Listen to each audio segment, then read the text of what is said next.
Hello and welcome in this tutorial about Houdini FX. So we're gonna take a second look at this software and we're just gonna do a full process from the geometry, material, lighting, camera, rendering and creating an image sequence to put after in a software like Natron, Nuke or After Effects for the compositing. Okay, you can also do compositing in Houdini, but I just want to create the full sequence from scratch to render, so you have a view of how it works. So we are on this one. Make sure you can have the build here, so you're gonna do this default layout, and here we're gonna create a sphere. So we have two ways to do that.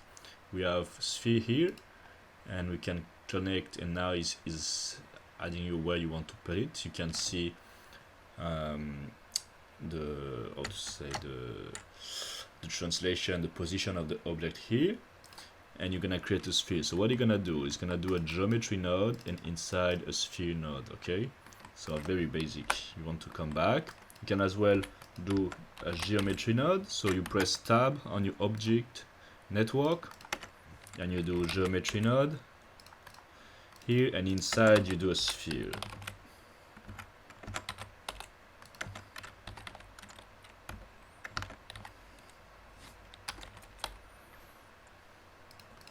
Here you have a sphere and you have the polygon mesh type, so that's the basic one, and here on the geo you have access to this. Okay, so we just go in the sphere, gonna add few subdivisions. So put this to the double for this 6.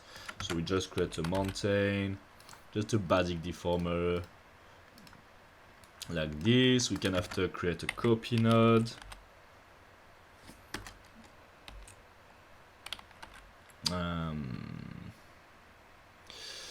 Is the copy and transform, and we can do like number of 2 with like maybe 2 like this. So we have a few transformation like this, and we can do another mountain after this. I don't know if it's gonna work, just to maintain the copy node with a big amplitude like this. Okay, so just to have something to play with. So just a sphere, a mountain, copy, sphere. You can stop with the first mountain. You know, there is no problem to just do one like this. So we're just gonna do one like this for now. Just a sphere, some subdivision on a mountain, and we're gonna delete that. Okay, so that's just for you to see all the nodes. You can explore this later. So when you are here, you go in render and you want to assign the material. So how to do that? We have two ways. In the shop, so shader operator, we can add some materials, or in the OBJ we can actually create a shop network to have inside the materials. So if I press tab, then I can use here the surface. I can add like a plastic material, put some color and put some specular color. That's it. And now in the shop network you have the material. So here you can put the name like materials, and on the geometry you have the geometries. Okay, so very straightforward. That's one way to split your workflow.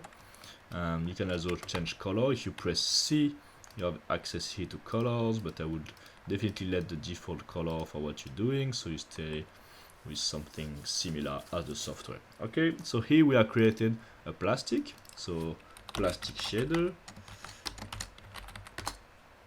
and we're gonna assign this to geometry. So we are here, we go in the render setting here on the properties, we click here and we have access here to the plastic, and we accept. Now we have the path. So the path is in the object network on the materials node.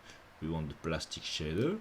That's what happened. If you created the stuff in the shop network here, you can also create a plastic in the shop network, and when you're here and you assign, you can see there is your plastic on the material and the plastic here. Okay, so if you create here this one, you're gonna change it, but shop plastic, but we want this one just because we set up some colors before. Okay, so this is one way to have geometry and materials. Now we want to have some lighting. Okay, so we don't have a lighting kind of like group, so we're just gonna do here some distance lighting. So we're gonna just choose an angle from the viewport here, like this angle, do a distance lighting. So now what you're gonna do, just gonna at this exact space do a light like a sun. So there is like a sun, very light, very powerful at a distance. Gonna have all the arrows, so you can see here, this is the LUT, you can see coming from far away, giving the sun here the direction. Okay, so that's one way. And we want as well to create an environment light, just to have something filling the shadows, and we're gonna put this at 0.5. Okay, so this is just intensities. You can play with exposure intensities. You can enable in the viewport if you want enabled at all. Same for the environment light, you can enable the light, stuff like this. Okay, so this is for the lighting. If you want, you can put this in a group. So this is a good stuff to do sometimes.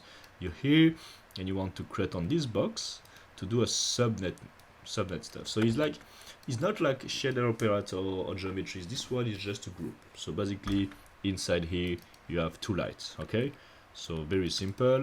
Those two lights are here, and you can say this is my lighting. Okay, or lights. Let's put lights just to follow the level stuff. Okay, here, and you can put a yellow stuff to show this is the lights. So you know all the lights of your stuff are here. If you press this, they are not enabled anymore.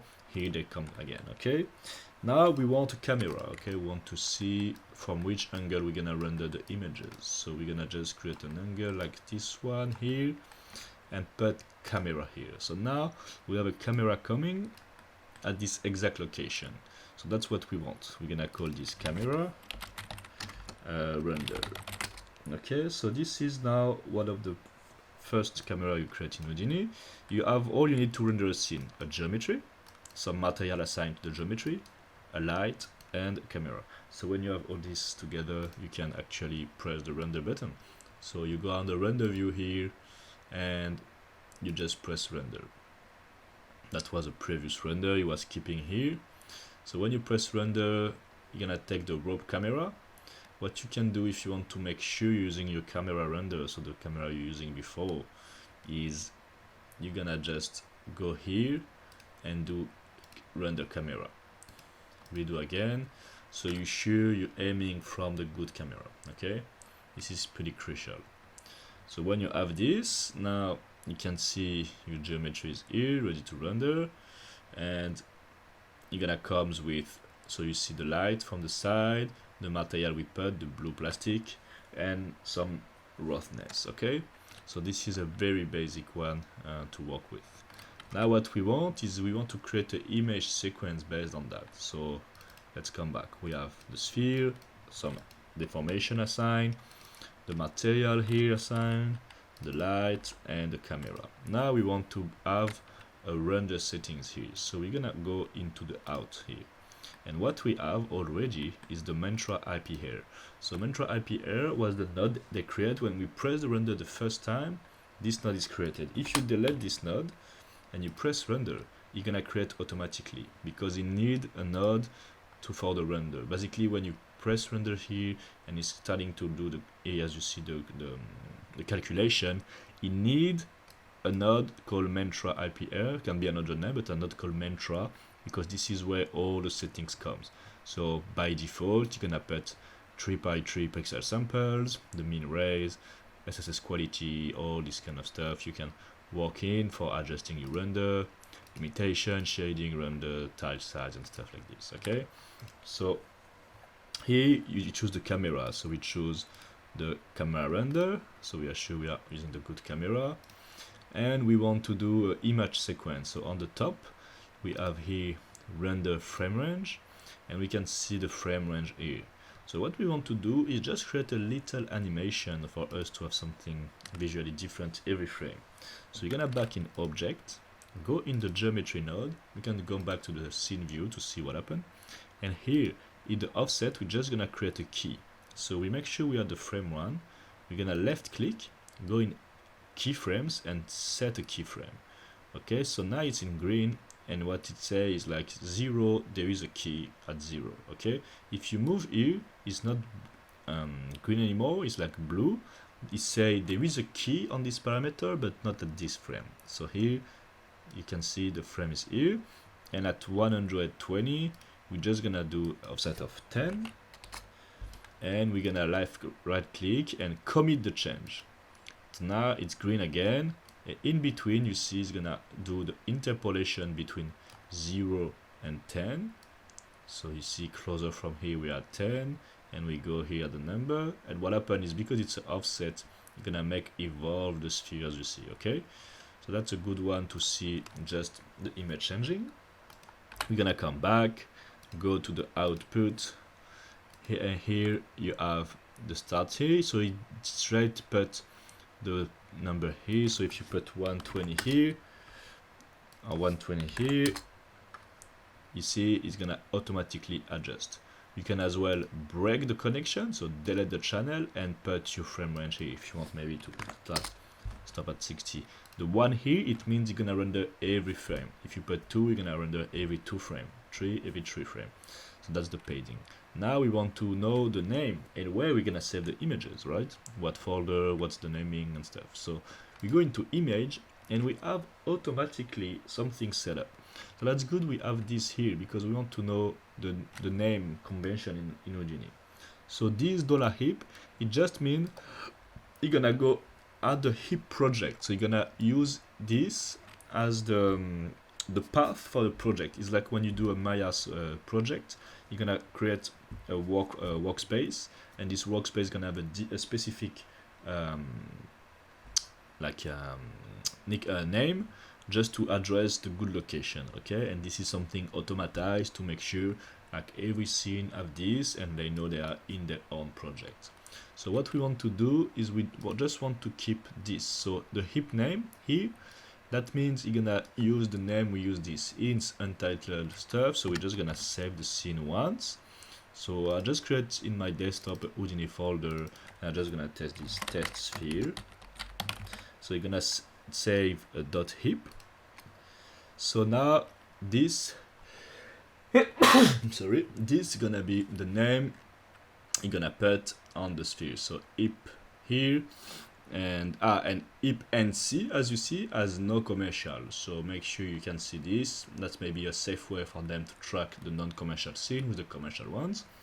So here you have the heap in NC. So normally the NC is removed when you buy a license, but now you have this NC coming. Must come with a bunch of metadata to track the fact it's non-commercial. Okay, so you can't sell this work. So here you have Houdini name coming, and you have $OS. So this is basically the name of the IPR. So if I don't say bunch, it is this, and F4 is the padding. So basically, if the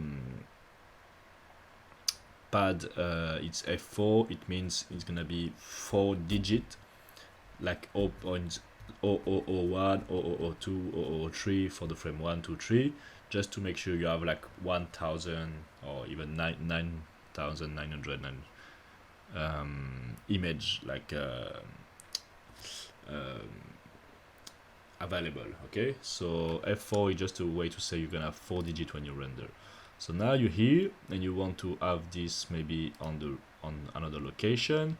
So we're just gonna keep this part because we don't want the heap project for now, and we're gonna go in the desktop, and the place we want here, we want this area, and we're gonna create here.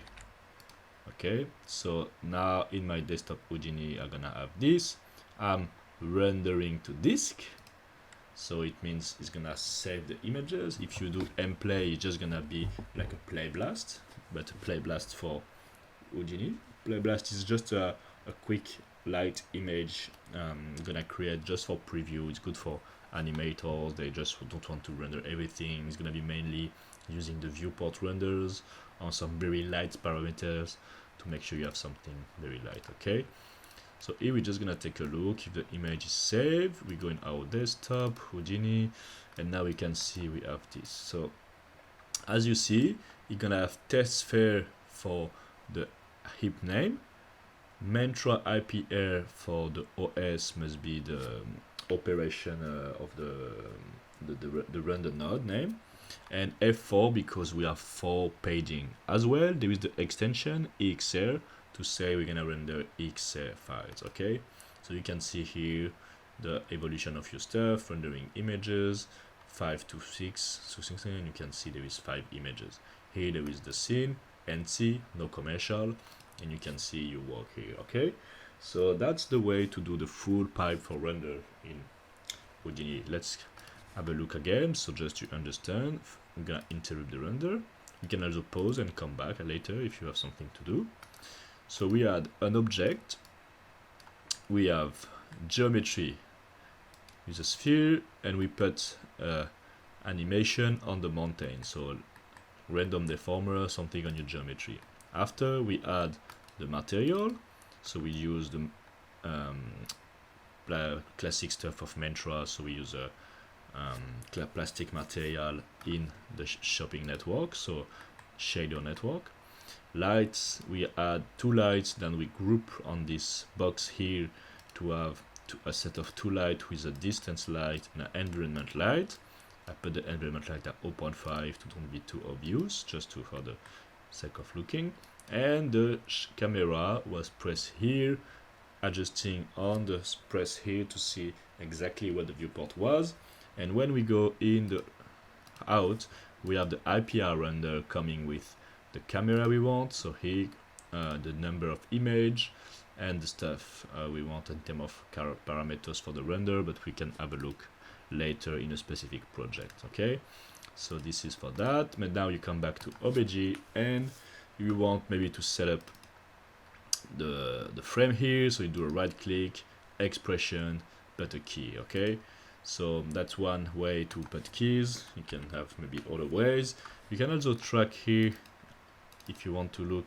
You see there is keys here, animation editor. You can see here there is animation editor, so you can play with the keys if you want to have another way to have the animation, so that's up to you. Okay, and yeah, and you go in the render view, press the render button, you have this appearing, and here in the out, when you press render to disk, is gonna do an image. By default is render current frame. You make sure you're on the frame range and you press render. Okay, so yeah, it's gonna be all I'm gonna cover, just to have a from scratch to render process in Houdini, so you can have your hands in the software, understand better the logic of the nodes, the logic of the groups, how to put the stuff, how to see. And yeah, if you have any question, don't hesitate to ask me. I'm gonna have a pleasure to respond to you and see a bit more about Houdini. So I'm not gonna go deeper in Houdini in this series. This is just an introduction, and if you want a proper Houdini tutorial, proper Houdini introduction, we're gonna either do a project inside or do a specific course or questioning on this. Okay, so thanks for watching and see you on the next video.